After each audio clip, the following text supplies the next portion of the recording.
Hi hello welcome to Jar TV. Guest with Jar TV కార్యక్రమానికి స్వాగతం సుస్వాగతం.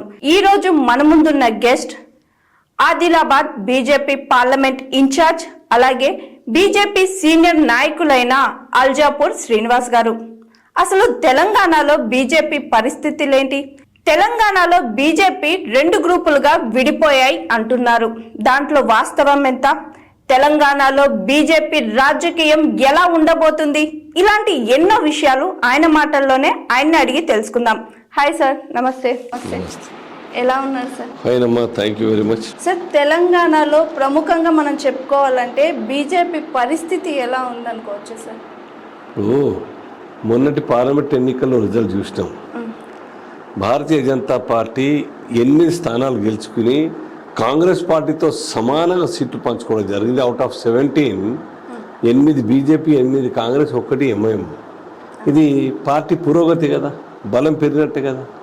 Assembly ఎన్నికల్లో కేవలం 14.6% ఓట్లు వచ్చినటువంటి ఒక మా 8 ఎమ్మెల్యేలు ప్లస్ అందరు కాంటాక్ట్ చేస్తే 14% వచ్చిన ఓట్లు.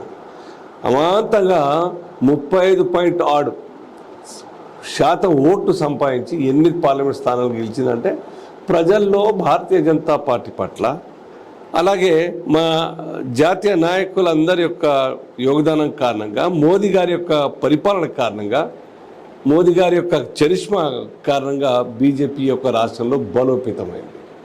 కాబట్టి ఈ యొక్క రాష్ట్రంలో బీజేపీ ఆల్టర్నేటివ్, బీజేపీతో మార్పు సాధ్యమవుతుంది. దేశం మొత్తంలో భారతీయ జనతా పార్టీని గెలిపిస్తూ 2 సార్లు గెలిపించి 3వసారి గెలిపిస్తున్నప్పుడు 3వసారి ఎన్నికల్లో బీజేపీని ఈ రాష్ట్రంలో కూడా ఎందుకు తీసుకురావద్దు, ఎందుకు గెలిపించదు, ఆ ఫలాలేవో ఈ రాష్ట్రంలో కూడా ఎందుకు తీసుకోవద్దు మనం అనే ఒక ఆలోచనతో యొక్క తెలంగాణ ప్రజలందరూ కూడా బీజేపీకి మరి సమర్థిస్తున్న కారణంగా ఇవాళ బీజేపీ చాలా బలోపేతమైంది. అయితే ఇప్పుడు మీరు అన్నట్టు తెలంగాణలో బీజేపీ గ్రో చూడొచ్చు అనుకుంటే, మరి జాతీయ స్థాయిలో 240 సీట్లతో గెలిచింది. అది కూడా ఇట్లా నితీష్ కుమార్ గారి సపోర్టు, అలాగే ఆంధ్ర నుంచి టీడీపీ సపోర్ట్ ఉండడం వల్లే ఆ 240 స్థానాలు దక్కించుకుంది. అంటే భారతీయ జనతా పార్టీ 2 సార్ల, ఒకసారి 272 సీట్లు అంటే 273 సీట్లు వచ్చినాయి, 83 సీట్లు వచ్చినాయి. రెండో ఎన్నికలో 19లో 303 సాధించింది. ఇప్పుడు 240 వచ్చేసరికి తక్కువ అనిపిస్తున్నది. కానీ బీజేపీ కాకుండా వేరే పార్టీలు గెలిచినాయి. మరి కాంగ్రెస్ పార్టీ 160 సీట్లతోని 116 సీట్లతో రాజ్యం దేశాన్ని ఏలింది. పొత్తుల పార్టీలతోని కలుపుకొని వాళ్ళ బలంతో దేశాన్ని ఏలింది. మరి బీజేపీ ఆ పరిస్థితి లేదు కదా. 240 హార్డ్లీ 33 సీట్లు మాత్రమే తక్కువ పడ్డాయి. మా అలై పార్టీని మేము పోటీ చేసింది ఎన్డీఏ పేరు మీద. ఎలక్షన్లు అయిన తర్వాత మేము వేరే పార్టీతో పొత్తు కలుపుకున్నామని కాదు. ఎన్డీఏలో భాగస్వామ్యమైనటువంటి నితీష్ కుమార్ పార్టీ, జనతాదళ్, యునైటెడ్, అలాగే ఈ తెలుగుదేశం పార్టీ ఎన్డీఏలో భాగం. పోస్ట్ ఎలక్షన్స్గా ఉన్నాయి పొత్తు. ఎలక్షన్కి ముందే ఎన్డీఏలో చేరినటువంటి పార్టీలతోని మేము గెలిచినాం. ఆ రకంగా ఈరోజు మెజార్టీ సాధించినాం. అంతే తప్ప 33 సీట్లు మాకు తక్కువ వచ్చిన మాట వాస్తవమే. న్యాచురల్గా ఉంటుంది. కాంగ్రెస్ పార్టీ గెలిచిందా? మరి మూడోసారి గెలిచిందా కాంగ్రెస్ పార్టీ? మన్మోహన్ సింగ్ గారు లేదా అంతకుముందు కేవలం ఒక్కసారి నెహ్రూ గారు ఈ దేశాన్ని 3వసారి ప్రధానమంత్రి కాగలిగినారు. బీజేపీ కూడా కంటిన్యూస్ 3వసారి అయింది. ఇది దాని సమాంతరం సమం చేసింది ఆ యొక్క రికార్డును. ఇది గొప్పతనమే కదా. ఇంత చేసిన తర్వాత న్యాచురల్గా ఎక్కడో ఒక చోట కొన్ని లూప్ హోల్స్, ఎంపీల కారణం కావచ్చు, లేకుంటే అక్కడున్న పరిస్థితుల మీదకి వెళ్ళి కొద్దిగా ఆ ప్రజలకు అనాసక్తికి చూపవచ్చు కాక. ఇప్పుడు మీరు అన్నట్టే సార్, ఇప్పుడు కూటమితో బీజేపీ గెలిచింది జాతీయ స్థాయిలో. ఇన్ కేస్ ఆ కూటమి నుంచి ఇట్లా నితీష్ కుమార్ గారు కానీ ఇట్లా టీడీపీ వాళ్ళు కానీ బయటకు వస్తే గవర్నమెంట్, అక్కడ బీజేపీ గవర్నమెంట్ కూలిపోయే అవకాశాలు ఉన్నాయి కదా సార్. ఇప్పుడు ఏం లేదు, దాని గురించి ఎందుకు ఆలోచించాలి? నిన్న మొన్ననే కదా సర్కార్ ఏర్పాటు చేసింది. ఇష్టంతో నా జీవితాంతం నితీష్ కుమార్ గారు అన్నారు, ఇక నా రాజకీయ జీవితం అంతా కూడాను ఒకే స్థాయిలో ఉంటాను, ఇదే స్థాయిలో ఉంటాను, బీజేపీతో ఉంటానని చెప్పడం జరిగింది. సో ఇది ఊహించుకోవడం తప్ప ఇంకేం ఊహాజనితం అనే ప్రశ్న. అది ఏ క్వశ్చన్ కూడా అట్ట జరగదు. ఇప్పటికే 2 సార్లు 3 సార్లు ఈవెన్ నితీష్ కుమార్ గారు, చంద్రబాబు గారు ఇద్దరు కూడా ఆ రెండు పార్టీలు కూడా మాతో విభేదించి 2-3 సార్లు బయటికి పోయి మళ్ళీ కలిసినాయి. సో నేను అనుకోవడం, మా పార్టీ అనుకోవడం ఏ కోశాన కూడా మళ్ళీ అటువంటి పరిస్థితి రాదు. బీజేపీ నుంచి విభేదించి బయటికి పోయేటువంటి పరిస్థితి రాదు. దేశానికి నిజమైనటువంటి సుపరిపాలన అందించాలంటే అది కేవలం బీజేపీతో సాధ్యమవుతుంది. ఇది కాంగ్రెస్తోనో ఇంకా కమ్యూనిస్టులతోనో లేకుంటే అతుకుల బొంతలాగా ములాయం సింగ్ యాదవ్ సమాజ్వాదీ పార్టీ లాగా మిగతా పార్టీతో అయ్యేది కాదు. ఇంత పెద్ద దేశాన్ని పాలించడం. నేషనల్ పార్టీగా ఈ దేశ రాజకీయాలు కేవలం 2 పార్టీలు ఉన్నాయి, Congress party and the other and BJP. Congress party పరిస్థితి చూస్తున్నాం మనం. నాయకత్వం లేమి కారణంగా ఆ పార్టీ ఎదగదు. ఆ పార్టీకి మళ్ళీ ఆ యొక్క పరిపాలన దక్షత లేని కారణంగా, ఆ పార్టీకి విజన్ లేని కారణంగా ఈ దేశ ప్రజల యొక్క మెజార్టీ ప్రజల యొక్క విశ్వాసం పొందలేకపోతా ఉన్నది. ఆ నాయకులు రాహుల్ గాంధీ గారు ఇవాళ హౌస్లో అపోజిషన్ లీడర్గా ఉన్నారు. 99 ఎంపీల యొక్క వాళ్ళ పార్టీ, మిగతా ఇండియా అలయన్స్ గ్రూప్ అంతా కూడా కలిసి ఉన్నారు. వారి యొక్క పర్ఫార్మెన్స్ చూడండి. ఏ సబ్జెక్ట్ మీద ఏమైనా మాట్లాడి ప్రభుత్వం ఆలోచించేదగ్గట్టుగా, ప్రభుత్వం తన యొక్క అపోజిషన్ పార్టీల యొక్క ప్రతిపాదనలు ఒప్పుకునే స్థాయిలో వాళ్ళ యొక్క ప్రతిపాదనలు ఆలోచనలు షేర్ చేసుకునే పరిస్థితి. కేవలం మా యొక్క పురోగతిని మేము తీసుకునేటువంటి ఒక నిర్ణయాలకు వ్యతిరేకించడమే వాళ్ళ యొక్క లక్ష్యం అపోజిషన్ అంటే. అది కాదు అపోజిషన్ అంటే. ఒక కన్స్ట్రక్టివ్ అపోజిషన్ పార్టీగా వ్యవహరించాలి. ప్రభుత్వానికి పొరపాట్లు జరుగుతుంటే సజెషన్స్ ఇస్తూ రైట్ మార్గంలో పోయేటట్టు ఉండాలి. ఆ పరిస్థితి అది లేదు. మేము అవకాశం ఇవ్వము, తప్పులు చేసి వాళ్ళ యొక్క సలహాలు తీసుకొని డెఫినెట్గా కన్స్ట్రక్టివ్ యాక్టివిటీస్ కోసం మంచి ఆలోచనలు షేర్ చేయండి, మేము వెల్కమ్ చేస్తాం. ఇవాళ బంగ్లాదేశ్ ఇష్యూ అయిందండి. బంగ్లాదేశ్ ఇష్యూ అంత పెద్ద మేజర్ ఇష్యూ. చాలా హుందాగా పిఎం గారు ఆల్ పార్టీ లీడర్స్ కూర్చోబెట్టి వాళ్ళ యొక్క ఒపీనియన్స్ కూడా షేర్ చేసుకుంటా ఉన్నారు. ఇది అందరితో కలుపుకపోయేటువంటి వ్యవహారం. మాతో కానప్పుడు మాకు ఆలోచనలు ఇంకా ఇన్పుట్స్ అవసరమైనప్పుడు మేము అందరితో మాట్లాడతాం, సలహాలు తీసుకుంటాం. Though they are not MP, though they are not minister, though they are not party president, we definitely seek their suggestions. ఎవరైనా కానీ సమర్థారు ఉన్నట్టయితే మంచి ఆలోచనలు ఇస్తారనుకుంటే వాళ్ళతో మాట్లాడు. అన్ని విషయాలు పార్టీ నాయకత్వం కానీ, ప్రభుత్వం కానీ, మోదీ గారు కానీ ఎవరితో ఏం మాట్లాడని చెప్పాల్సిన అవసరం లేదు. అనేక సందర్భాలు చాలామంది ఆఫ్ ది రికార్డ్ చాలామందితో మాట్లాడినారు, మాట్లాడుతూనే ఉంటారు ఇప్పటికి కూడా. వాళ్ళు చెప్పుకోరు, మేము చెప్పాము. మా యొక్క పరిణతి అది, పరిపాలించేటటువంటి పరిణతి అది. కాబట్టి ఈ దేశ ప్రజలకు విశ్వాసం మేము చూరుగా ఉంటా ఉన్నాం. నేననుకోవడం దేశానికి వేరే ఆల్టర్నేట్ లేదు. మా అంత మంచి పరిపాలన అందించేటువంటి ఈ యొక్క దేశంలో 10 సంవత్సరాల్లో ఈ ఎకానమీని ఏ రకంగా స్ట్రెంథెన్ చేస్తాం. 10వ స్థానంలో 11వ స్థానంలో ఉన్నటువంటి ఒక దేశం ఆర్థిక పరిస్థితి ఇవాళ 5th పొజిషన్ తీసుకొచ్చాం. ఇంకో 3-4 yearsలో 3rd పొజిషన్ అవుతాం. లార్జెస్ట్ ఫైనాన్షియల్ ఎకానమీగా తయారవుతాం మేము. ప్రపంచంలో అమెరికా, చైనా తర్వాత భారత్ వాటికి సమానంగా పోవాలని లక్ష్యంతో పోతుంది. ఇది తప్ప ఏమన్నా? ఈ దేశం బాగుపడితే ప్రజలకు బాగు కదా. సో దానికి సంతోషించాలి. ఏ పార్టీ అయినా, అపోజిషన్ పార్టీ అయినా కానీ. మీ నాయకత్వంలో కాలేదు. మీ నాయకత్వంలో ఈ దేశంలో 18,000 గ్రామాలకు కరెంటు లేకుండా, గ్రామాలకు నాట్ సింగిల్ హౌస్ హోల్డ్స్ 18,000 గ్రామాలకు ఈ దేశంలో కాంగ్రెస్ హయాం వరకు కరెంటు లేని గ్రామాలు ఉన్నాయి. ఇవాళ none of the village having no current. ఆ రకంగా ఎక్కడైతే గ్యాప్స్ ఉన్నాయో, పేదల యొక్క పురోగతి కోసం ఎటువంటి యొక్క పరిపాలన అందించాలో భారతీయ జనతా పార్టీగా మాకు ఆ యొక్క అనుభవం ఉన్నది, ఆ ఆలోచన, ఆ సిన్సియారిటీ ఉన్నది, నిజాయితీగా పనిచేసే సిన్సియారిటీ ఉన్నది. సో దానికోసం ప్రజలు మమ్మల్ని కోరుకుంటారు. తెలంగాణ కూడా అదే పరిస్థితి ఇవాళ చూస్తున్నాము. కాంగ్రెస్ పార్టీ 8 మాసాలు అయింది, 8వ మాసం నడుస్తూ ఉన్నారు. ఈ కాంగ్రెస్ పార్టీ ఇంకా ట్రాక్ ఎక్కలేదు. బండి ఇది విచిత్రం అనిపిస్తుంది. పరిపాలన ట్రాక్ ఎక్కలేదు. నిన్నదాకా 4 months అయితే మాకు ఎలక్షన్లు పోయినాయి, అసెంబ్లీ ఎలక్షన్లు, పార్లమెంట్ ఎలక్షన్స్ అనుకుంటే చెప్పినారు. మిగతా 4 months ఏం చేస్తూ ఉన్నారు? మిగతా 3 months ఏం చేస్తూ ఉన్నారు? 4 months ఎలక్షన్లు డైలీ అయితే ఉండరు కదా. దేని దానికే ఉండాలి కదా, పరిపాలన ఆగదు కదా. అమ్మా కేవలం రాజకీయాల గురించి మాట్లాడుతూ, రాజకీయ చర్చలు, వ్యక్తిగత దూషణలు, హౌస్ని టైం వేస్ట్ చేస్తూ, ఏ ఒక్క మినిస్టర్ అయినా వారి యొక్క పోర్ట్ఫోలియోకి న్యాయం చేస్తురా? ఎవరికైనా పవర్ ఉందా? వాళ్ళు టైం ఇవ్వట్లేదు, నా ఆ యొక్క నిర్ణయాలు తీసుకొని సీఎం గారి దగ్గర పోయి కన్విన్స్ చేసేటువంటి ఒక పరిస్థితి లేదు. ఎట్లా ఈ యొక్క రాష్ట్ర పరిపాలన కొనసాగుతుంది చెప్పండి. సో ఇది కాంగ్రెస్ పార్టీ కేవలం ఓట్ల కోసం ఈ యొక్క రాష్ట్రానికి దివాలా తీయడానికి టీఆర్ఎస్ కన్నా ఇంకా ఎక్కువ ఆ యొక్క దారుడు చేస్తా ఉన్నది. 72,000 కోట్ల రూపాయల యొక్క బడ్జెట్ కేవలం ఫ్రీబీస్ కోసం. భారతీయ జనతా పార్టీ మేనిఫెస్టో తీయండి మీరు, ఓన్లీ 10,000 ఫ్రీబీస్ కూడా కాదు, నెసిటీ. కేవలం 10,000 కోట్ల రూపాయల యొక్క ప్రజలకు సంక్షేమం రూపేణ మద్దతు అందించేటువంటి ఒక ప్రోగ్రామ్స్ మేము అనౌన్స్ చేస్తాం. వెరాజ్ కాంగ్రెస్ మోర్ దెన్ 70,000 crores. ఎట్లా సాధ్యమవుతుంది చెప్పండి. కాబట్టి వాళ్ళు ఫెయిల్ అయినారు. కాబట్టి నిరుద్యోగ వృత్తి ఇవ్వట్లేదు, ఆసరా పెన్షన్ ఇవ్వట్లేదు, అలాగే ఆ యొక్క రైతు భరోసా పేరు మీద అది ఇవ్వట్లేదు.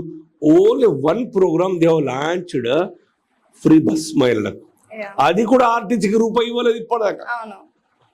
వాళ్ళకు డీజిల్కి డబ్బులు లేవు, శాలరీస్కి డబ్బులు లేవు.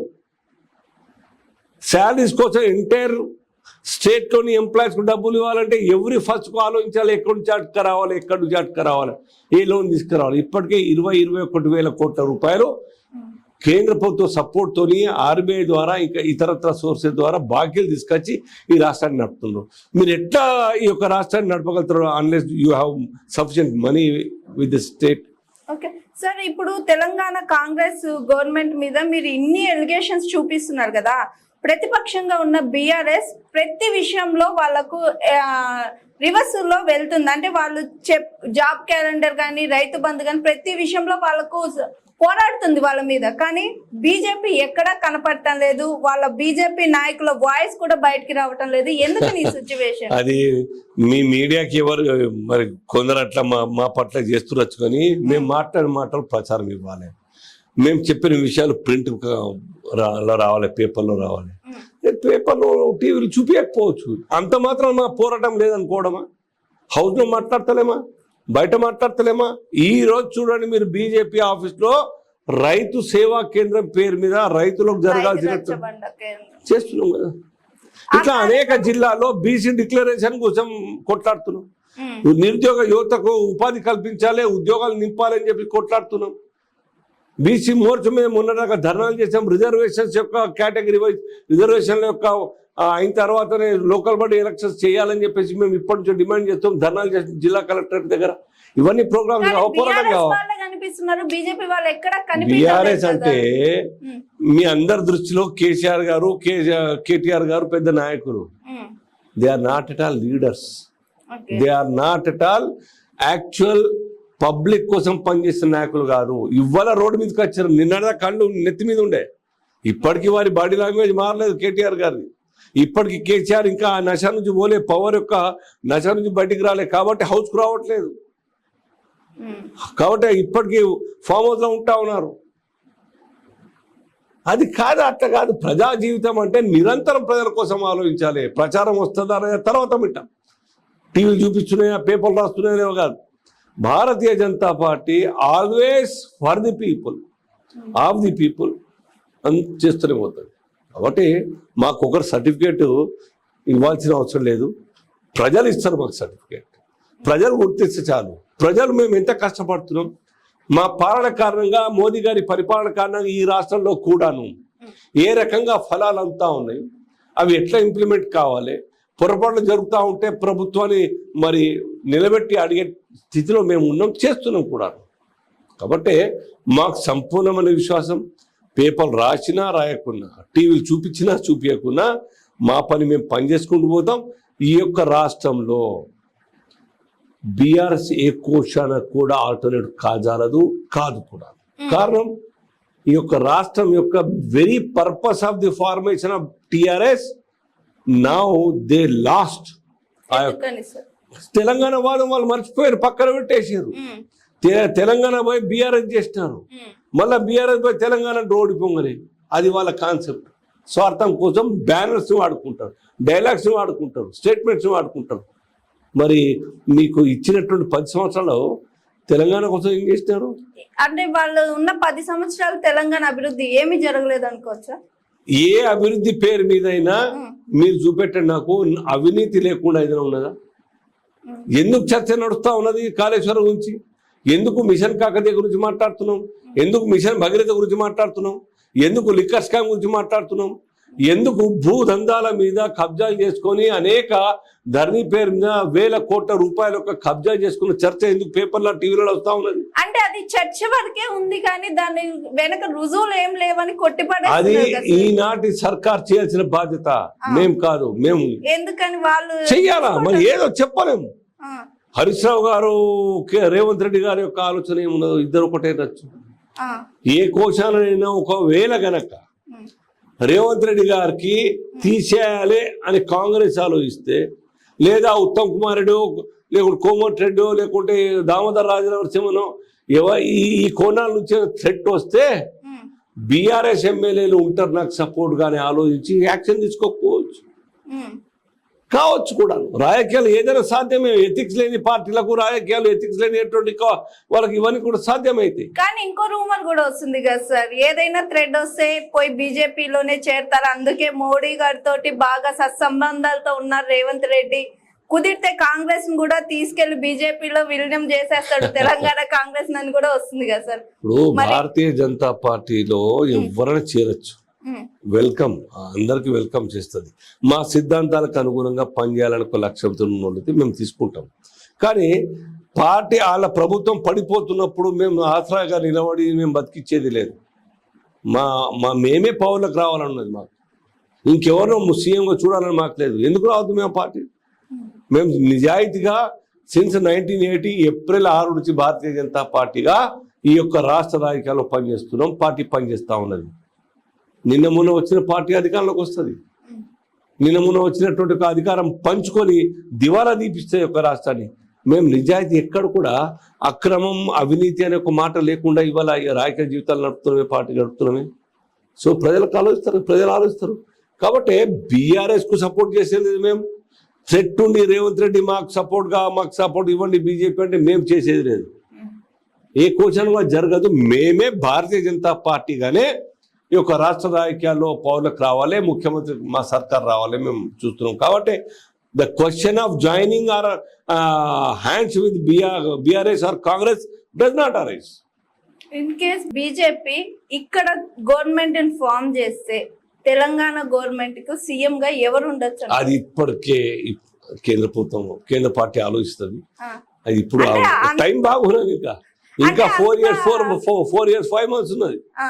ఏం 4 years 6 months అంటే ఇప్పుడు వీళ్ళు పోయి దాంట్లో జాయిన్ అయినా ఇది కాంగ్రెస్ విలీనం చేసినా ఇక్కడ ఒక మెయిన్ పిల్లర్ గా ఒక పర్సన్ ఉండాలి కదా, భారతీయ జనతా పార్టీకి నాయకత్వం ఏమీ లేదు.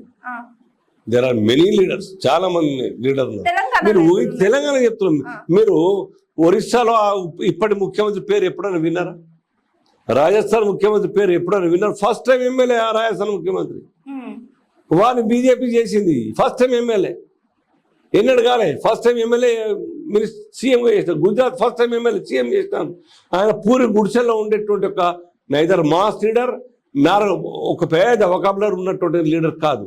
సిన్సియర్గా ఆయన 4 సార్లు 5 సార్లు గెలిచినటువంటి కార్యకర్త, ఒక పేదోడు, ఏ మాత్రం కూడా రూపాయి సంపాదించి కూడా అదే పూరి గుడిసెల్లోనే మట్టిలో ఉండేటువంటి ఆ యొక్క కార్యకర్తను ముఖ్యమంత్రిగా చేసింది ఒరిస్సాలో, మాజీ అనే పేరు.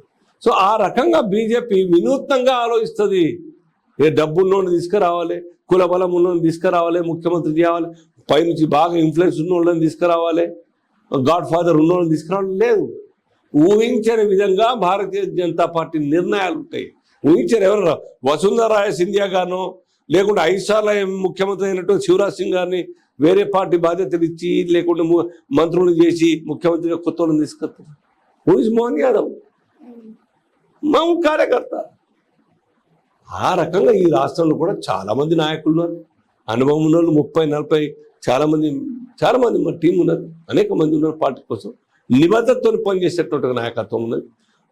ఏం ప్రాబ్లం లేదు. ఇంకా టైం బాగుంది. అప్పటిదాకా మేము పోరాటం చేస్తుంటాం. ప్రజా వ్యతిరేక విధానాల మీద ప్రభుత్వంపై పోరాటం చేస్తూ ఉంటాం. ఇది కొనసాగుతూ ఉంటుంది. సార్ ఇప్పుడు బీజేపీకి మతోన్మాదని రెచ్చగొట్టే పార్టీ అని ఒక పేరు, ఒక ముద్ర ఉంది సార్. దీన్ని ఎట్లా సమర్థించు? ఆ ముద్ర వేసే ప్రయత్నం చేసేవారు, ముద్ర ఆరోపణ చేసేవాళ్ళు కాంగ్రెస్ మిగతా పార్టీలు అన్ని కూడా ఇప్పుడు ఆలోచించాలి. ఈ దేశంలో మతం పేరు మీద రచ్చ చేస్తున్నది ఎవరు? మేము ఈ దేశం యొక్క సంస్కృతి గురించి మాట్లాడతాం, మతం గురించి కాదు. హిందుత్వం అనేది మతం కాదు, హిందుత్వం అనేది జీవన విధానం. సో హిందుత్వాన్ని మతం పేరుతో జోడించి అసలనే మతోన్మాద ఉన్మాదులు వాళ్ళ సైడ్ చంకర పెట్టుకుంటా ఉంటుంది. పిఎఫ్ఐ ఎవరు? Popular front of India. ఓపెన్గా ఈ దేశంలో ఇస్లాం రాజ్యం తీసుకురావాలి, ఆ యొక్క ముస్లిం ఆర్గనైజేషన్స్ అన్ని కూడా సామధాన దండోపాయాలతో ఈ యొక్క దేశంలో మరి కన్వర్షన్ చేయాలి, సంఖ్యను పెంచాలి, లవ్ జిహాద్ చేయాలి, చంపాలి, మేము అధికారం రావాలి అని లక్ష్యం పెట్టుకున్నతోనే చేతులు కలుపుతారు మీరు. అన్ని పార్టీలు ఓట్ల కోసం 20%, 17% ఓట్లు ఉన్నాయి కాబట్టి వాళ్ళ గురించి వకాల్తా పుచ్చుకుంటే మాకు ఓట్లు కొడతాయి ఏమైనా. కానీ బంగ్లాదేశ్ నుంచి కోట్ల మంది వస్తే మీరు మీ పంచం చేసుకొని ఓట్ల లిస్టులో రాపిస్తారు పేర్లు మమతా బెనర్జీ. వాళ్ళ థ్రెట్ ఇప్పుడు అర్థమైతే లేదా? ఇవాళ మాట్లాడుతున్నాం Mamata Banerjee. What ever decision will taken by the central government with regard to Bangladesh and with the central government అని చెప్తా ఉన్నారు. అరే దేశం ఫస్ట్ కావాలి, ప్రాథమ్యం కావాలి. దేశ సంస్కృతి బతికితే మనం బతుకుతాం, గుర్తుపెట్టుకోండి. అదర్వైజ్ ఆఫ్ఘనిస్తాన్ ఏమైంది? ఎంత హిందుత్వం, దేశమంతా హిందుత్వమే కదా. అక్కడ గాంధార్గా మారింది ఇవాళ గంధర్వుని యొక్క నగరం. అట్లా అనేక పట్టణాలు, నగరాలను కూడా రాముని వంశం పాలించినటువంటి ఒక లాహోరు లవ పేరు మీద, లక్ష్మణ్ రాముని కొడుకు పేరు మీద ఉన్నాయి. ఏమైంది? అదే ఆ రకంగా హిందువులు ఉన్నారు అక్కడ. వందల మంది మీద హిందువులు ఉన్నారు ఆఫ్ఘనిస్తాన్లో. సేమ్ పాకిస్తాన్లో అదే పరిస్థితి. 17-19% ఉన్నటువంటి హిందువులందరూ కూడా ఇవాళ 1%కి వచ్చిన పాకిస్తాన్లో. ఎటుపోయినారు వాళ్ళందరూ కూడా. మరి వాళ్ళ గురించి మాట్లాడతారు. ఎవరైనా కానీ సోకాల్ షూడో సెక్యులరిస్ట్ అందరు కూడా ఇవాళ బంగ్లాదేశ్లో జరుగుతున్న మతోన్మాదం గురించి మాట్లాడుతురా? ఎందుకు మాట్లాడతలేరు? ఎందుకంటే ముస్లిమ్స్ వాళ్ళందరూ కూడా ముస్లింలు దాడి చేస్తే మాట్లాడరు. Only BJP talks about value, talks about reality మాట్లాడుతారు. ఇప్పుడు బంగ్లాదేశ్లో ముఖ్యంగా అయితే హిందువుల మీదే ఎక్కువ దాడులు కానీ, రేపులు కానీ, అత్యాచారాలు కానీ, హత్యలు కానీ ఇవి జరుగుతున్నాయి. మరి ప్రధాని గారు మన హిందువులను అక్కడి నుంచి ఎట్లా కాపాడే ప్రయత్నం చేయబోతున్నారు? అదే ఇప్పటికే దౌత్యం నడుస్తూ ఉన్నది. ఆ జాగ్రత్తలు తీసుకుంటూ అనేక మంది రప్పించుకోవడం జరిగింది. ఇప్పటికీ అనేక మంది హిందువుల మీద ఆ కాన్సెప్ట్ ఎటుపోయిందో, ఆ యొక్క షేక్ హసీనాను దించేసిన తర్వాత, ఆమె ఫోర్స్ఫుల్గా రాజీనామా చేసిన తర్వాత, ఆ ఉద్యమం వాళ్ళు సక్సెస్ అయిన తర్వాత దాడులు చేయద్దు కదా. టార్గెట్ చేసుకుని దాడి చేస్తుంటే ఎవరో ఒకరు దాని వెనుక ఉన్నట్టే కదా. అమెరికా ఉండొచ్చు, లేకుంటే పాకిస్తాన్ ఉండొచ్చు.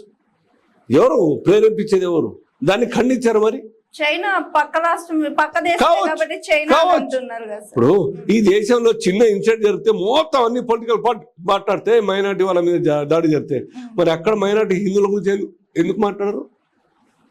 న్యాయంగా ఎక్కడో ఎవరో ఒక ఆ యొక్క కార్టూన్ వేస్తే ఈ దేశంలో గగ్గోలు పెడతారే రజ్దీ మీద, సల్మాన్ రజ్దీ మీద.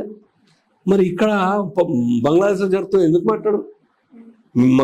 మానవత్వం లేదా సిఏఏ పేరు మీద పర్సిక్యూషన్కు గురైనటువంటి ఒక కుటుంబాన్ని, ఇక్కడ హిందువుల్ని, క్రిస్టియన్లను, జైను, వీళ్ళందరినీ బౌద్ధులను తీసుకొస్తా అంటే మీరు గగ్గోలు పెడతారు.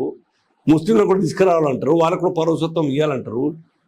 మరి మన హిందువులు మరి అక్కడ గురించి ఎందుకు మాట్లాడుతున్నారు?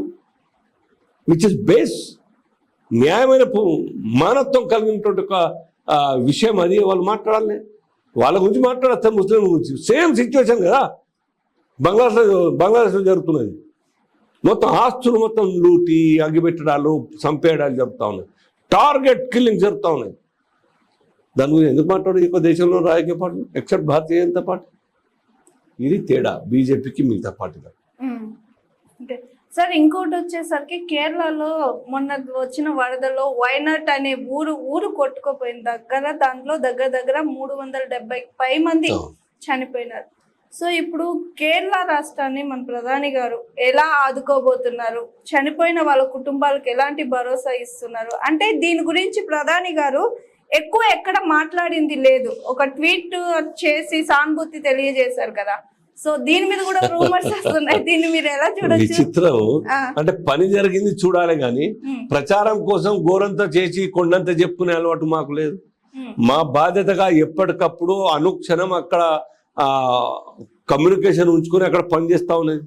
కేంద్ర సపోర్ట్ బలగాలు పోతా ఉన్నాయి, సపోర్ట్ చేస్తూ ఉన్నది. భారతీయ జనతా పార్టీ ఫీల్డ్లో దిగి పనిచేస్తూ ఉన్నది, ఆర్ఎస్ఎస్ పనిచేస్తూ ఉన్నది, ఫైనాన్షియల్గా సర్కార్ తరఫున పనిచేస్తూ ఉన్నారు, అప్పీల్ చేస్తా ఉన్నారు. అందరికి ఉన్న దాతలు రండి ముందుకు రాని చెప్పేసి. ఇది కాదా? అంతే. ఇంకా పెద్ద మొత్తంలో నష్టం జరిగేది జరగకుండా జాగ్రత్త పడి షిఫ్ట్ చేయడం జరుగుతూ ఉన్నది. ఎవరు చేసినారు? రాహుల్ గాంధీ యొక్క కాన్స్టిట్యున్సీ అది, వయనాడు. మరి పోయినారా? ప్రియాంక గాంధీ పోయినారా? మీ బాధ్యత కాదా? మా వాళ్ళైతే అందరు ఉన్నారు అక్కడ. మీరు ఏం చేస్తే any Congress can find out single Congress కార్యకర్త ఆ ఫీల్డ్లో సేవ చేసేటువంటి పరిస్థితి కనబడా చూపించండి నాకు. ఇది తేడా. ప్రచారం కోసం భారతీయ జనతా పార్టీ కాదు, ప్రాక్టికల్గా పనిచేసేటువంటి ఒక పార్టీగా, ఇవాళ ప్రజల కోసం చేసేటువంటి పార్టీగా ఇవాళ మేము మా లైన్ ఆఫ్ వర్కింగ్ సిస్టమ్ అది. ఓకే, తెలంగాణ గురించి మాట్లాడితే బీఆర్ఎస్ ను వెనక నుండి నడిపిస్తుంది బీజేపీ అని కాంగ్రెస్ వాళ్ళు బాగా చెప్తున్నారు. ఇది బాగా స్ప్రెడ్ అయింది సార్ ఇది అయితే బీఆర్ఎస్ వాళ్ళు తీసుకెళ్లి బీజేపీలో విలీనం చేస్తారు. వీళ్ళేమో బీఆర్ఎస్ వాళ్ళు కాంగ్రెస్ ని వెనక నుండి నడిపించేది బీజేపీ, కాంగ్రెస్ ని తీసుకెళ్లి బీజేపీలో విలీనం చేస్తారు. ఇవన్నీ వస్తున్నాయి. మెయిన్ పిల్లర్ గా బీజేపీ నిలుస్తుంది. ఎందుకని ఎలా రెండు మీరే అడుగుతున్నారు, మీరే చెప్తున్నారు కదా. సో ఆ మాటల్లో ఆరోపణలు వాస్తవాలు లేవు. భారతీయ జనతా పార్టీ ఎవరికి సపోర్ట్ చేయదు, ఎవరికి ఎన్నుకుండి నడిపించాల్సిన అవసరం మాకు లేదు.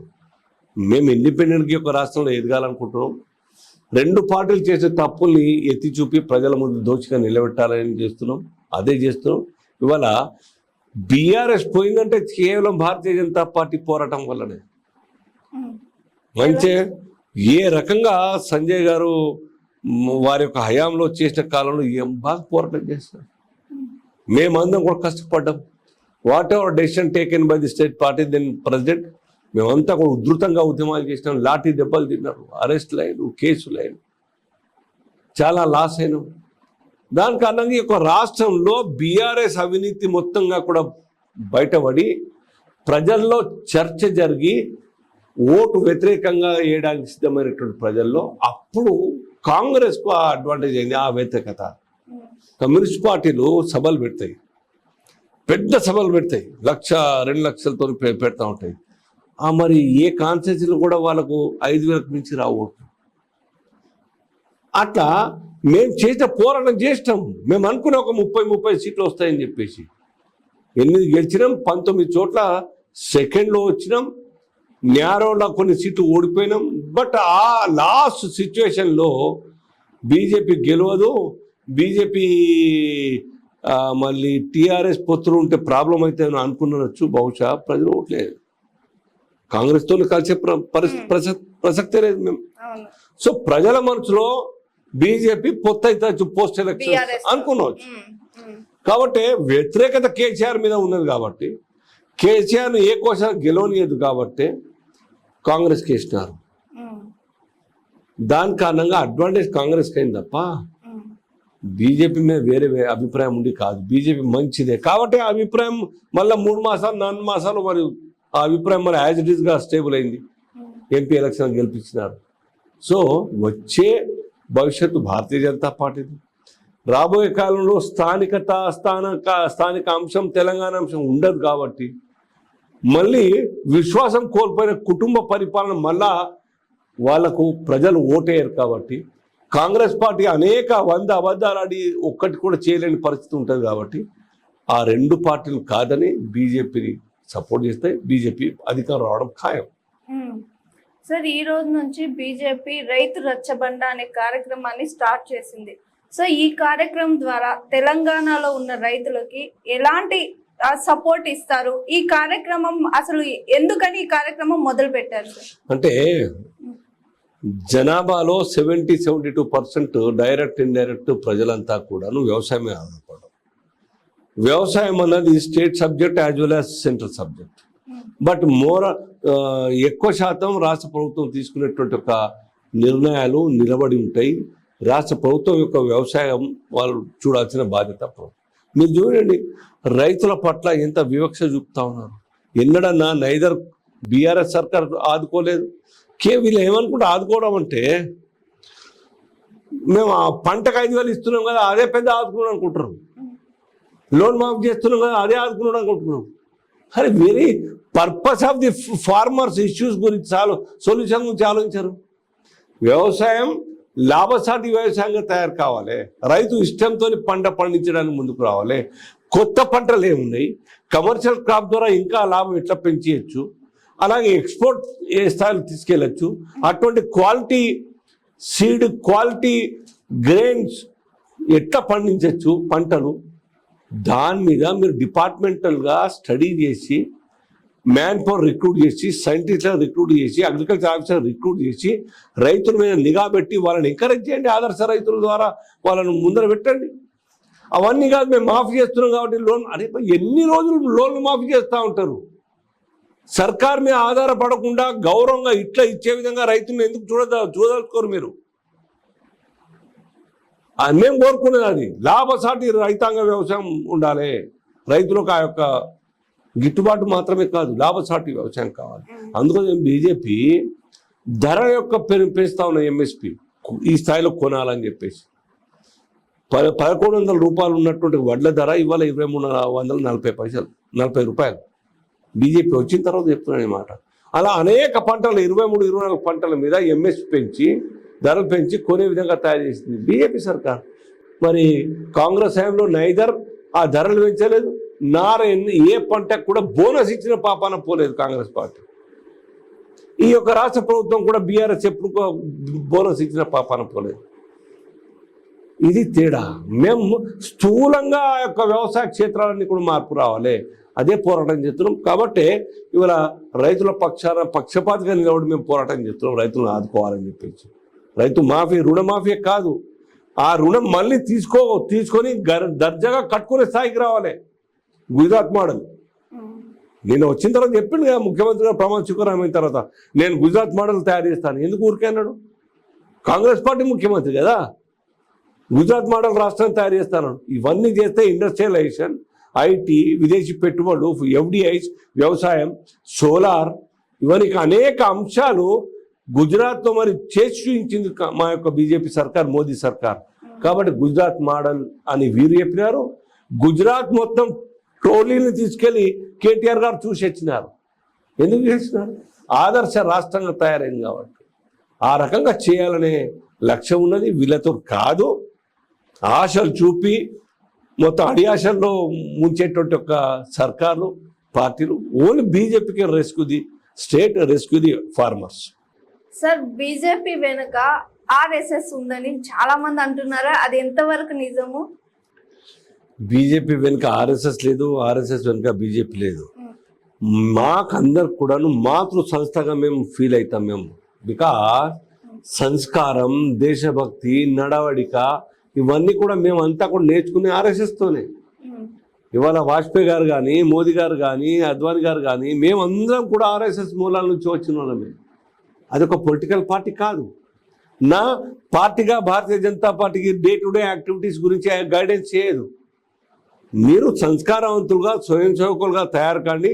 ఈ దేశ నిర్మాణం కోసం మీరు మంచి సుశిక్తులై పరిపాలనలో భారతీయ జనతా పార్టీ ద్వారా మీరు పర్ఫార్మెన్స్ చూపించండి, బదనాం కాకుండా నిజాయితీగా పనిచేయండి అని చెప్పేసి తయారు చేస్తుంది బీజేపీకి. అది దాని కృతజ్ఞతలు. మేము ఆర్ఎస్ఎస్ లేకుండా మేము ఈ స్థాయిలో ఉండం. ఇటువంటి పార్టీలో ఇన్ని సంవత్సరాలుగా పార్టీలో గెలవకున్నా, పార్టీ పవర్లో రాకున్నా ఉంటున్నామంటే బికాజ్ ఆఫ్ ఆర్ఎస్ఎస్. సో దాంతోనే మీ అంతా సుశిక్తులమై తయారై పనిచేస్తున్నాం దేశం కోసం. అప్పుడు బీజేపీ వెనుక ఆర్ఎస్ఎస్ ఉన్నట్టు మీరే ఒప్పుకున్నట్టుగా సార్. బీజేపీ వెనుక ఆర్ఎస్ఎస్ వెనుక ఆర్ఎస్ఎస్ అన్నది ఒక స్వచ్ఛంద సంస్థ. ఆ సంస్థలో వ్యక్తి నిర్మాణం జరుగుతుంది. దేశం కోసం పనిచేసేటువంటి ఒక బాధ్యతాయుతమైనటువంటి పౌరునిగా దేశ సంస్కృతిని రక్షించేటువంటి ఒక బాధ్యత గల పౌరుడిగా ఆ యొక్క ఆర్ఎస్ఎస్లో తయారవుతాడు. కొందరు బీజేపీలో వస్తారు, కొందరు గవర్నమెంట్ ఎంప్లాయీగా పోతారు, కొందరు టీచర్లుగా పోతారు, కొందరు విద్యార్థి పరిషత్తో పనిచేస్తారు, కొందరు కార్మికులుగా పనిచేస్తారు, కొందరు రైతులుగా తయారవుతారు. అనేక వర్గాల్లో అనేక రంగాల్లో పనిచేస్తారు. ఆ శిక్షణ పొందినటువంటి స్వయం సేవక్ ఆ రంగంలో తన యొక్క ఉనికి, తన యొక్క గుర్తింపు, తన యొక్క పనితనం ద్వారా ఆ రంగాన్ని ప్రక్షాళన చేసి తయారు చేయాలనే లక్ష్యం ఆర్ఎస్ఎస్ మాకు నేర్పుతుంది. అంతేగాని బీజేపీ కాబట్టి నా ద్వారా నువ్వు బీజేపీలోకి వచ్చినావు, ముఖ్యమంత్రి నువ్వు, ఎమ్మెల్యే నువ్వు, ప్రధానమంత్రి నేను చెప్పింది నువ్వు లేకుండా నేను తీసేస్తా అని తయారు చేసే బాధ్యత వాళ్ళది. దేశం కోసం పనిచేస్తాం అంతే, ఇంకేం లేదు వేరే. సార్, తెలంగాణ బీజేపీలో 2 గ్రూపులు ఉన్నాయి అని బాగా స్ప్రెడ్ అవుతుంది. ఇది ఎంతవరకు నిజం సార్? అంటే ఈటెల రాజేంద్ర గారు బీజేపీలో జాయిన్ అయినప్పుడు చాలా మంది మేము పార్టీ మారిపోతాం, బీజేపీలోకి ఈటెల రాజేంద్ర గారు రాకూడదు, ఇట్లా చాలా మంది బీజేపీలోకి వచ్చినప్పుడు వీళ్ళు గ్రూపులుగా విడిపోయారా అంటున్నారు. మీరు అంటున్నారన్న మాట అంటున్నారు కదా, ఒక్క నాయకుడు మరి ఒక ప్రెస్లో కనబడలేదు మనం మాట్లాడుతాం.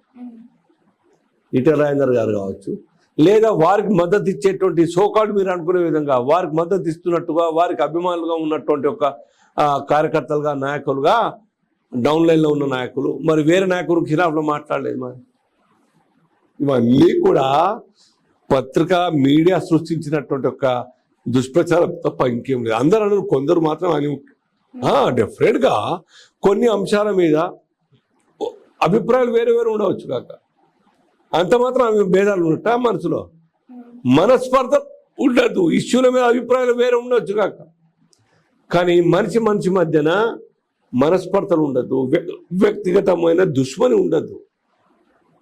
అది లేదు బీజేపీలో. పని ఏ విధంగా ఉండాలి, చేసే ప్రోగ్రామ్ ఏ రకంగా సక్సెస్ చేయాలని నేను ఒకటి చెప్తాను, ఇంకోటి చెప్తాను అనుకో.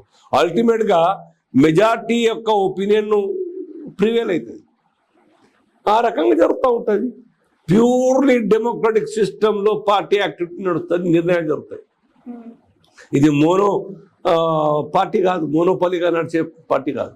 కేసీఆర్ గారు నిర్ణయం తీసుకుంటే సై అనుడు, జీ హుజూర్ అనుడు, అట్లా కాదు BJP. BJP has got its own style of functioning which depends upon democracy, democratic values మీద ఆ రకంగా నడుపుతాం. కాబట్టి అట్లేం లేదు, భేదాలు ఏం లేవు, సమైక్యంగా ఉన్నాం, సమిష్టి కృషి చేస్తున్నాం. కాబట్టి ఎన్ని సీట్లు గెలుస్తున్నాం. వీళ్ళు అందరూ ప్రజాక్షేత్రంలో పనిచేస్తున్నారు, తిరుగుతున్నారు కదా. ఇప్పుడు వస్తలేవు మరి, అప్పుడు ఎందుకు వచ్చినాయి? ఎలక్షన్ల ముందు మిగతా కొన్ని పార్టీలు, కొన్ని మీడియా సంస్థలు మా మీద చిచ్చు పెట్టే ప్రయత్నం చేసినాయి, దాన్ని డ్యామేజ్, ఆ పేరు మీద డ్యామేజ్ చేసే ప్రయత్నం చేసినాయి. మరి ఇవాళ ఎందుకు వస్తలేవు సేమ్ స్టేట్మెంట్స్ వస్తున్నాయి? ఇప్పుడు ఏం లేవు. కాబట్టి ఎలక్షన్ల ముందు చేసిన కుట్రలో భాగంగా మీరు అనుకోవాలి. సార్, తెలంగాణ బీజేపీ అధ్యక్షుడు పదవి ఖాళీగా ఉంది. ఆ అధ్యక్షుడి పదవిలోకి ఎవరు వస్తారని ఖాళీ ఎక్కడ ఉందమ్మా? కిషన్ రెడ్డి గారు ఇప్పుడు ఎంపీ, కేంద్ర మంత్రి అయినా స్టేట్ ప్రెసిడెంట్ పోస్ట్ కి ఏం రాజీనామా చేయలేదు. నడ్డా గారు మంత్రి అయినా ఆల్ ఇండియా ప్రెసిడెంట్ రాజీనామా చేయలేదు. టర్మ్ ఉన్నది, ఇంకా టైం ఉంది, ఇంకో 2 మాసాలు. రాజీనామా చేస్తే ఎవరు ఉండొచ్చు? ఇప్పుడేం కేంద్ర పార్టీ డిసైడ్ చేస్తుంది, సీనియర్ నాయకుల అభిప్రాయం తీసుకొని డిసైడ్ చేస్తుంది. ఇప్పుడే చెప్పలేము. యాజ్ పర్ ప్రొసీజర్ మెంబర్షిప్ చేసి బూత్ కమిటీ చేసి మండల్ కమిటీ, జిల్లా కమిటీ, ఇది జనరల్గా నడిచేటువంటి ఒక ప్రక్రియ. అదే జరుగుతుందని నేను అనుకుంటున్నా. లేదు, కిషన్ రెడ్డి గారు బిజీ అయిపోయినారు క్యాబినెట్ మినిస్టర్ ద్వారా, ఇప్పుడు టైం ఆ షెడ్యూల్ ప్రకారం అయితే నవంబర్ డిసెంబర్ వరకు ఆగాలి. కాబట్టి ఇప్పుడే ఇంకో వేరే ప్రెసిడెంట్ పెట్టాలనుకుంటే తాత్కాలికంగా ఆ 3-4 మాసాల కోసం కొత్త ప్రెసిడెంట్ కేంద్ర పార్టీ వేయచ్చు. దాని తర్వాత వారే కంటిన్యూ అవుతున్నారు ఒక టర్మ్ కోసం. కానీ ఇప్పుడే ఊహించినటువంటి ఒక ఊహాజనితమైనటువంటి ప్రశ్న అది. అనేక మంది స్టేట్ ప్రెసిడెంట్కు ఆస్పిరెంట్స్ ఉన్నారు, అనేక మంది క్వాలిఫైడ్ ఉన్నారు, ఎలిజిబుల్ ఉన్నారు పార్టీలో. అవకాశం ఇస్తే కానీ తన యొక్క టాలెంట్ బయటపడదు. నేను ఇందాక చెప్పినట్టు ఒక ముఖ్యమంత్రులు ఇచ్చాను. సో అదే రకంగా అనేక మంది మా లాంటి నాయకులు చాలామంది ఉన్నాం.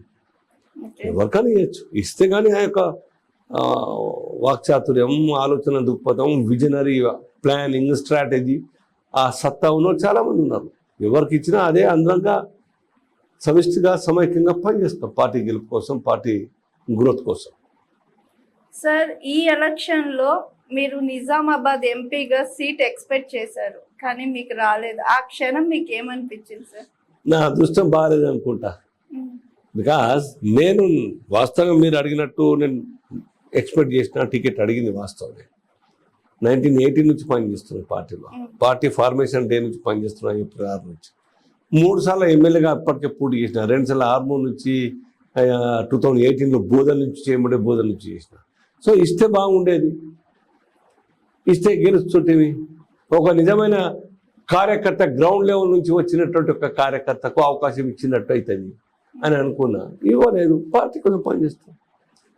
ఆ పదవి ఫైనల్ కాదు మాకు.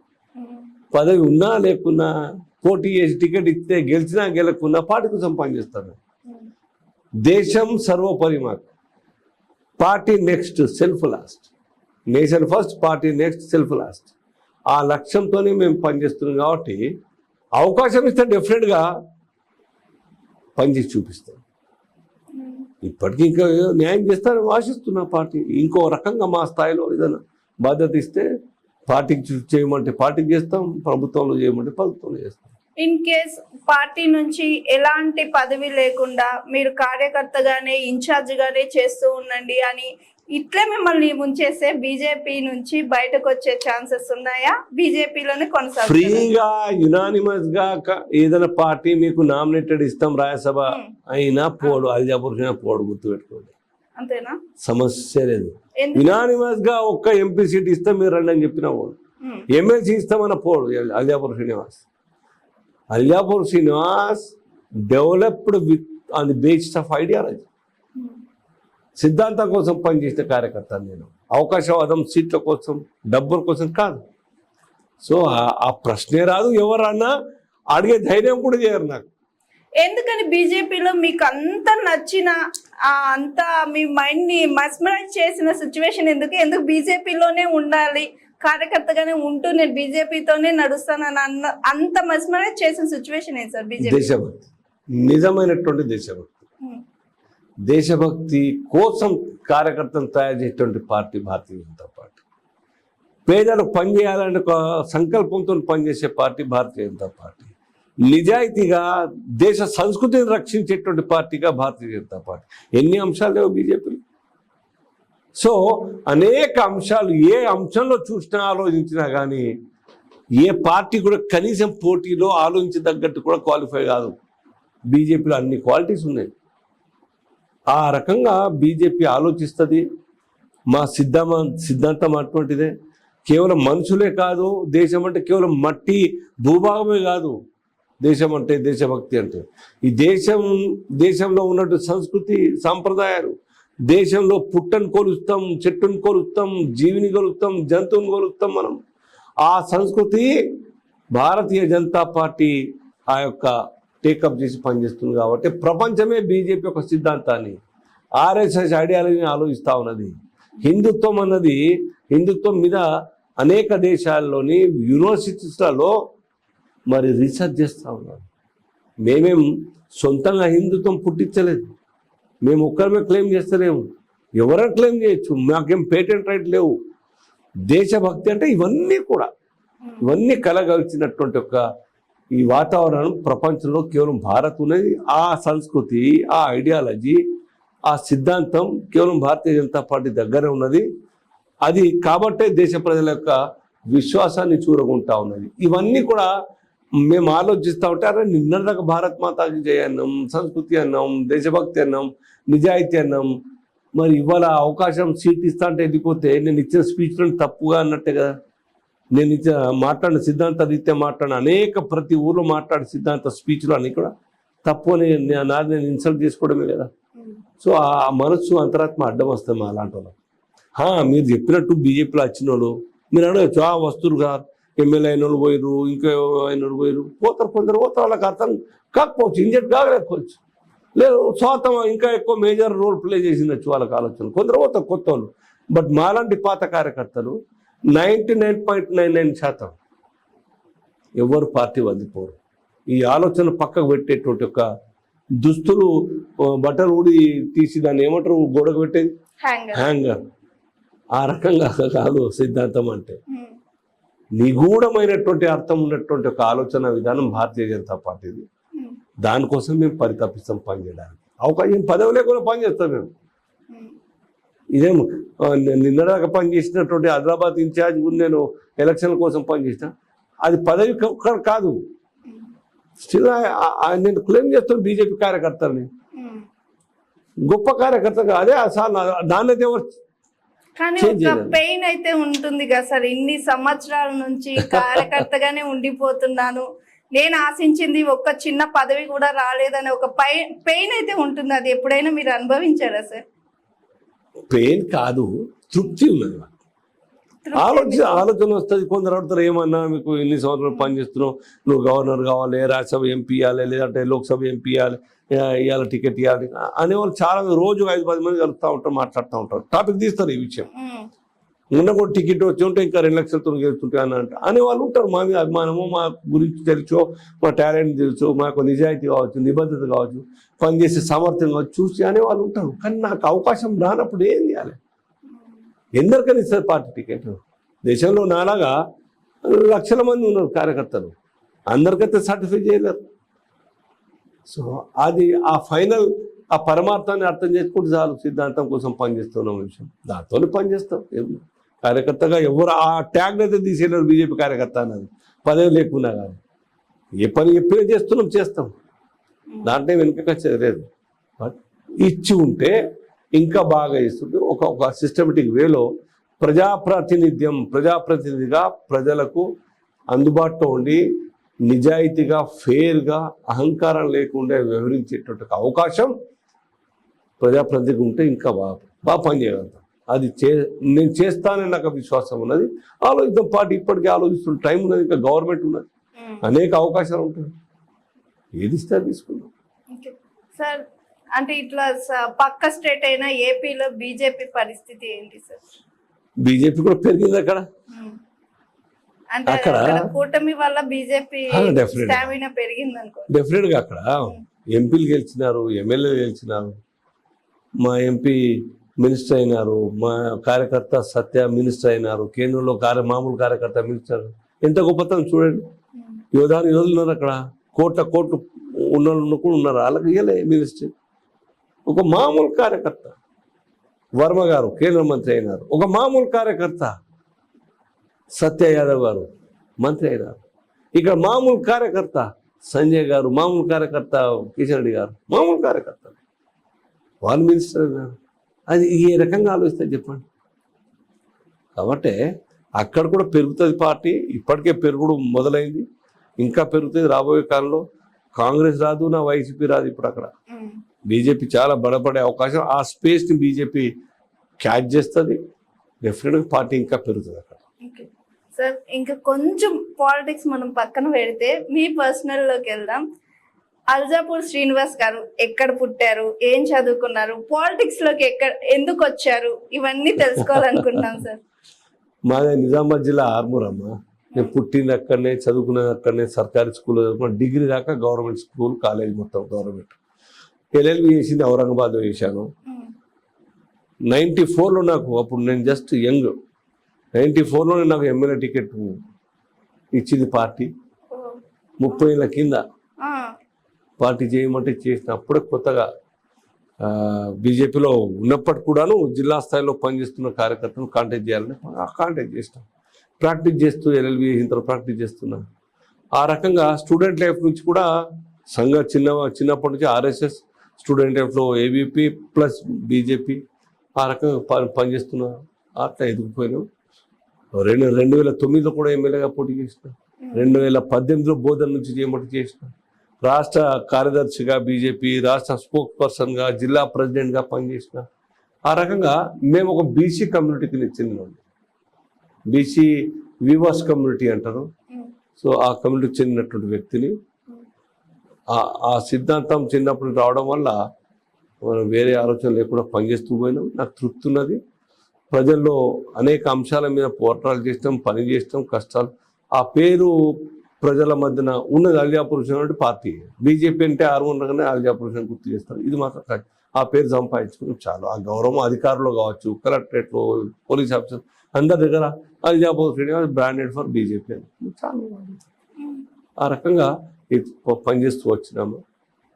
మొన్న తీవ్రంగా అడిగాను నేను పార్టీని, ఎంపీ కోసం లోక్సభ రాలేదు. ఇక ముందు ఇస్తారు ఆశిస్తుంది. సార్ మీ మాటల్లోనే ఎల్ఎల్బి చేశారని చెప్పారు కదా సార్, అంటే అడ్వకేట్ గా ఉంటూ పాలిటిక్స్ లోకి రావాలి, అది కూడా బీజేపీలోకి రావాలని ఎందుకు అనిపించింది? అది చిన్నప్పటి నుంచి ఆ సిద్ధాంతం గల అటువంటి ఒక ఆర్గనైజేషన్ పనిచేస్తాం కాబట్టి న్యాచురల్ గా స్టూడెంట్ లైఫ్ కాగానే బీజేపీ అనే జాతీయ భావాలు కలిగిన పార్టీగా ఆటోమేటికల్ గా ఆ లైన్ లో మా ట్రాక్ పోతుంది. అట్లా పార్టీలో పనిచేస్తుంది. విద్యార్థి పరిషత్ ఉన్నప్పుడే బీజేపీ ఫామ్ అయింది. విద్యార్థి పరిషత్ నుంచి బీజేపీలోకి వచ్చిన యువమోర్చా పనిచేసిన ఆ కొద్ది కాలం చేయగానే మళ్ళీ డిగ్రీ ఫైనల్ ఇయర్లో జిల్లా ప్రముఖ ఏబీకి పనిచేయాలంటే ఏబీకి పనిచేసిన. డిగ్రీ కాగానే మళ్ళీ బీజేపీలో కంటిన్యూ చేసిన. యువమోర్చా జిల్లా ప్రెసిడెంట్గా పనిచేసిన, కాన్ఫరెన్స్ ఇన్ఛార్జ్గా పనిచేసిన. సో ఆ సిద్ధాంతం ఆ లైన్లో తీసుకెళ్తుంది పనిచేస్తుంది. వేరే ఆలోచన రాదు మాకు. అడిగినారు అప్పుడు టీఆర్ఎస్లో అడిగినారు, లేదంటే టీడీపీ అడిగినారు, టికెట్ ఇస్తామని చెప్పినారు. But I didn't accept. మాకు ఆలోచన రాదు. ఇచ్చి ఉంటే ఎప్పుడైనా చేసి ఉంటాయి, చేరి ఉంటాయి, టీడీపీలో చేరి ఉంటాయి. ఎప్పుడో పిఆర్పి అడిగినారు 9లో, బీజేపీ కంటిన్యూ చేసి. సో అది వేరే ఆలోచన రాదు మాకు. బట్ ఎక్కడో ఒక చోట మీరు అడిగినట్టు, మీరు చెప్పినట్టుగా అనిపిస్తారే నా లాంటి ఐడియాలజీకి కట్టుబడి ఉన్నటువంటి వ్యక్తికి పార్టీ ఇచ్చి ఉండాల్సింది ఎందుకే లేదబ్బా అని ఫీల్ అనిపిస్తుంది. పార్టీ ఆఫ్టర్ ఆల్ పార్టీ కోసం పనిచేస్తున్నామే. మా లైఫ్లో ఏనాడు కూడా అలియాపూర్ తప్పు చేసిండు, పార్టీ పరువు తీసిండు అన్న చెప్పే అవకాశం, కామెంట్ చేసే అవకాశం మేము ఎప్పుడు ఇవ్వాలి. అంత గౌరవంగా, అంత హుందాగా, అంత ఫేర్గా, అంత లో ప్రొఫైల్గా ఉన్నటువంటి ఒక నైజం మాది. ఇచ్చి ఉంటే బాగుండేది, ఇయ్యలేదు. ఇంకా పని చేస్తాం, నా అదృష్టం లేదనుకుంటాం. ఇస్తుండొచ్చు ఒక ఆశ కూడా ఉంటుంది. అంటే మీరు ఇన్ని సంవత్సరాలుగా పార్టీలో సీనియర్ నాయకులుగా ఉండి, అంటే మనం గొమ్మనే ఉన్నాం, మన చుట్టూ ఉండే వాళ్ళు మనం కొంచెం హేళన చేసినట్టు మాట్లాడతారు కదా సార్. నీకెందుకు ఇవ్వటం లేదు, నువ్వు ఇంత సేవ చేసి నీకు అవసరం, ఇలాంటి మాటలు విన్నప్పుడు మీ ఫీలింగ్ ఎలా అనిపించింది? అంటే ప్రేమతోనే అనేవాళ్ళు ఉంటారు, హేళన చేస్తూ మాట్లాడు. కానీ కొందరు కోపంగా అరే భయ్ నువ్వు ఇన్నోళ్ళు చేస్తూ నీకు ఇయ్యరా ఏం భయ్ మీ పార్టీ అట్లా అనేవాళ్ళు ఉంటారు. నాన్ బీజేపీ అయితే కొందరు పార్టీ నాయకులు కూడా కోరుకుంటారు, అరే ఇచ్చి ఉంటే బాగుండేదని కోరుకుంటారు. ఇష్టం లేదు బాధపడే వాళ్ళు ఉంటారు. కానీ వాళ్ళ అభిమానం వాళ్ళు ఎక్స్ప్రెస్ చేస్తూ ఉంటారు. అది ఇవ్వాలి, ఇచ్చి ఉంటే బాగుండేదని దాని అర్థం అభిమానం నా మీద, నా విశ్వాసం, నా టాలెంట్ మీద, పనిచేసే తీరు మీద విశ్వాసం. ఆ ప్రేమ చాలు. ఆ యొక్క విశ్వాసం పొందుతున్నట్టే అదే తృప్తి నాకు. టికెట్ రాలేదు అంటే బాధపడే వాళ్ళు చాలామంది ఉంటారు. నాకు విద్యా సంస్థలు ఉన్నాయి, ఇంకా ఆ టాపిక్ చెప్పలేను నేను. క్షత్రియ విద్యా సంస్థలు పండిత్ దీన్ దయాళ్ ఉపాధ్యాయ సొసైటీ పేరు మీద 23-24 సంవత్సరాలు నేను ఇంజనీరింగ్ కాలేజ్, జూనియర్ కాలేజీలో స్కూల్ నడుపుతూ ఉంటాను. ఆర్మూర్లో ప్రతి ఊర్లో నాకు స్టూడెంట్స్ ఉంటారు. Right from Bodhan to Jagtial వరకు ఉంటారు, కమార్ నుంచి ఆదిలాబాద్ వరకు ఉంటారు. ప్రతి దగ్గర ప్రతి కాన్సెప్ట్లో నా స్టూడెంట్స్, వేల మంది స్టూడెంట్స్ ఉంటారు. సో ఆ రకంగా నా యొక్క పిల్లల్ని కూడా ఆ రకంగా తయారు చేస్తాం. దేశం కోసం పనిచేయండి, ఈ దేశం కోసం మీరు మంచి పౌరులుగా తయారు కండి అని చెప్తా ఉంటాం. మా పిల్లలకు కూడాను for your kind information, no good morning, no good afternoon wish చేయడం, ఓన్లీ జై భారత్. ఎప్పుడు కలిసిన జై భారత్ అనాల్సిందే, స్టాఫ్ అయినా స్టూడెంట్స్ అయినా. ఆ రకంగా మోటివేట్ చేసి చేస్తాం. వాళ్ళకి అలవాటు అయిపోయింది. ఇప్పుడు బయట కూడా జై భారత్ అంటారు పిల్లలందరూ. బహుశా రాష్ట్రంలో ఎక్కడ కూడా ఆ సిస్టమ్ ఎక్కడ లేదు జై భారత్ అనేది. విద్యా సంస్థల్లో ఓన్లీ క్షత్రియ విద్యా సంస్థలు మాత్రమే జై భారత్. ఆ రకంగా పిల్లలకు మా చేతిలో ఉండే అవకాశం ఉన్నది. సో పిల్లలకు అలవాటు చేస్తున్నారు జై భారత్. చిన్న పిల్లలు కూడా మీరు యూట్యూబ్ చూడండి, అందరూ చిన్న పిల్లలు కూడా, స్కూల్ పిల్లలు కూడా, ఇంజనీరింగ్ కాలేజ్ పిల్లలు, జూనియర్ కాలేజ్ పిల్లలు, ఎంబీఏ పిల్లలు, డిప్లొమా పిల్లలు, వేల మంది ఆ రకంగా పిల్లలు తయారు చేస్తున్నారు. ప్రతి గ్రామంలో మా యొక్క పెళ్లి సీజన్లో ఏ ఫంక్షన్కి పోయినా, ఏ పెళ్లికి పోయినా నా స్టూడెంటో, స్టూడెంట్ చెల్లెలో, స్టూడెంట్ అన్నలో, స్టూడెంట్ తమ్ముడో ఉంటాడు. మా ప్రాంతంలోని ఫంక్షన్ హాల్ అది తృప్తి, ఒక సేవ చేస్తున్నాం చాలు, అంతకన్నా తృప్తి ఏం కావాలి మనం. ఓకే సార్, ఇప్పుడు మీరు ఎల్ఎల్బి ప్రాక్టీస్ చేస్తున్నారా? మొన్నదాకా చేశాను, ఇప్పుడు ఇప్పుడు మళ్ళా మొదలు పెడుతున్నాం, వెళ్తున్నాం. ఓకే సార్, ఒక పక్క విద్యా సంస్థలు నడిపిస్తూ ఎల్ఎల్బి ప్రాక్టీస్ చేస్తూ ఒక జిల్లాకి ఇన్ఛార్జిగా ఉంటూ మళ్ళీ బీజేపీలో సీనియర్ కార్యకర్తగా పనిచేస్తూ ఇన్ని ఎలా మేనేజ్ చేసుకుంటూ వస్తున్నారు సార్? ఈ ఏజ్ లో కూడా, ఏజ్ విధంగానే అనొచ్చు. చేసే వాళ్ళకు ఏదైనా టైం తక్కువ పడుతుంది, ఇంకా చేయాలని ఒక సంకల్పం ఉండాలి, పని చేయాలని. ఆ మొబిలిటీ అలవాటైన వాళ్ళు వట్టి కూర్చోలేము మనం. ఫోన్ చేసి పార్టీ జిల్లాకు పోయి పని చేసుకున్నట్టు పోతాం మేము. నా పని విద్యుత్ ధర్మం, విద్యాసంస్థ నా పని అది చూస్తూ ఉంటాం. ఫిజికల్గా చూస్తాం, ఆన్లైన్లో చూస్తాం, ఫోన్లో చేస్తాం, వీలైతే పోతాం. అలాగే ప్రాక్టీస్ అవుతుంది, ప్రాక్టీస్ పోతాం. ఏదైనా చేయాలనే సంకల్పం ఉండాలి. టైం తక్కువ పడతాయి, టైం వెళ్తూనే ఉంటుంది. సో అది మాకు అలవాటైంది కాబట్టి నేను బాధపడదు, పని చేస్తూనే ఉంటాను, పని అడ్జస్ట్ అవుతుంది టైం. ఇది నా లాస్ట్ క్వశ్చన్ సార్, మీ దృష్టిలో బీజేపీ అంటే ఏంటి? ఒక్క వర్డ్. దేశం కోసం, ప్రజల కోసం బీజేపీ. బస్. మోదీ గారు? అందరం అంతే, అందరి లక్ష్యం అంతే. మోదీ గారైనా మేమైనా అందరు దేశం కోసం పనిచేస్తారు. అనుక్షణం దేశం గురించి ఆలోచించేవాళ్ళం మేమంతా, మా స్వార్థం కోసం కాదు. మీరు ఇంతసేపు అడిగిన అనేక ప్రశ్నలకు నన్ను అడిగితే నన్ను కూడా బాధపడే విధంగా, రెచ్చగొట్టే విషయంగా కూడా మాట్లాడినారు. ఎక్కడ టెంప్ట్ కావట్లేదు. 10 రాలేదు కదా మీరు ఎట్లా ఒప్పుకుంటారన్నా అన్నారు. మీరు ఎక్కడేం టెంప్ట్ అవుతలేదు, మీరు బాధపడతలేదు. So that is way we developed అన్నమాట. సార్ చాలా thank you sir. Thank you very much. చూసారు కదండి, ఇవాళ మన గెస్ట్ అల్జాపూర్ శ్రీనివాస్ గారితో మరోసారి మరో గెస్ట్ తో మళ్ళీ కలుద్దాం. చూస్తూనే ఉండండి జిఆర్ టీవీ. నమస్తే. Hi, this is Swathi.